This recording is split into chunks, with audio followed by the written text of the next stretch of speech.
39 anni fa il primo trapianto di cuore in Italia, un anno fa il primo trapianto di cuore fermo da 20 minuti, 2 settimane fa il primo trapianto al mondo di un cuore che non ha mai smesso di battere.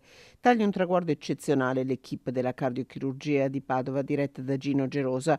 10 professionisti in sala, 2 di loro sono arrivati con il cuore, un viaggio di 3 ore, poi il trapianto su un paziente veneto di circa 60 anni. È una rivoluzione questo trapianto perché a differenza del trapianto come venivano condotti precedentemente, il cuore non viene mai fermato, sia nella fase di espianto, di prelievo, sia durante il trasporto, sia durante il successivo trapianto, il reimpianto all'interno del ricevente. Quindi è un cuore che non smette mai di battere, che non viene mai fermato. Una tecnica rivoluzionaria che riduce i rischi per l'organo e per il paziente. Questo naturalmente riduce tutti i rischi connessi al fatto di fermare il cuore, tecnicamente si dice danno da ischemia e riperfusione, migliorando quindi l'outcome dei nostri pazienti.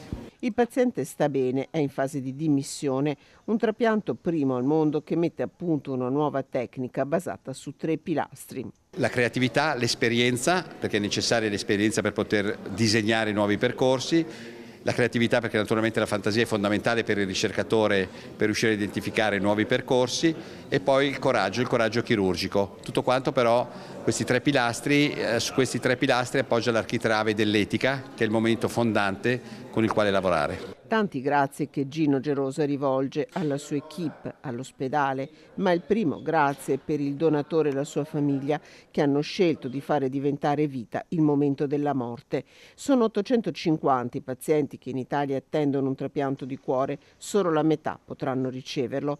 Per questo a Padova si continua a lavorare su vari progetti. Per cui si sta pensando ad altre strade che sono strade che si stanno già sviluppando nel mondo, quella dello xenotrapianto, la seconda quella del cuore artificiale. Padova è all'interno di questi percorsi, sempre con questa sua creatività, con questa sua capacità di essere un passo avanti agli altri.